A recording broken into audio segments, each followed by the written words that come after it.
Hello guys, welcome to my channel. మేమైతే శ్రీ కార్యసిద్ధి హనుమాన్ టెంపుల్కి అయితే వెళ్తున్నాం అనమాట. ఇది వచ్చి Bengaluru Girinagar 7th cross 3rd main రోడ్లో అయితే ఉంటుంది. ఈ గుడి గురించి ఎవరిని అడిగినా బెంగళూరు కంపల్సరీ మీకు చెప్తారు.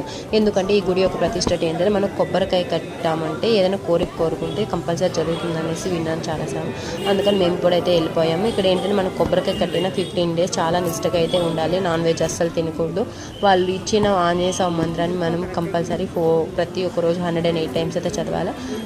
కాయ కట్టినప్పుడు ఇంకా మనం లాస్ట్ డ్యూ డేట్ కాయ తిరిగి తీసుకోపోయే వరకు 4 times అయితే ఈ గుడికి అయితే మనం విజిట్ చేయాలి. మనం తీసుకోపోయిన కొబ్బరికాయను కూడా మనం ప్రసాదం చేసి అందరికీ అయితే పంచి పెట్టాలి. ఇక్కడైతే కాయ 100 rupees అయితే ఛార్జ్ చేస్తారు. లోపల కాయ తీసుకొని రిజిస్ట్రేషన్ చేసుకోవాలన్నమాట. దానిపైన మనకి వాళ్ళు డేట్ రాసిస్తారు. ఈ డేట్కి వచ్చి మీరు రికవర్ చేసుకోవాలి అని చెప్పేసి వాళ్ళని ఎక్కడ కట్టాలని కూడా వాళ్ళు ప్లేస్ రాసి పెట్టేస్తారనమాట. సో మేమైతే కాయ తీసుకొని అక్కడ పూజ చేసుకుని దర్శనం చేసుకొని అయితే బయట వచ్చేసాము. కాయ కట్టేసి పులిహోర తినేసి అయితే హాస్టల్కి వెళ్ళిపోయాం.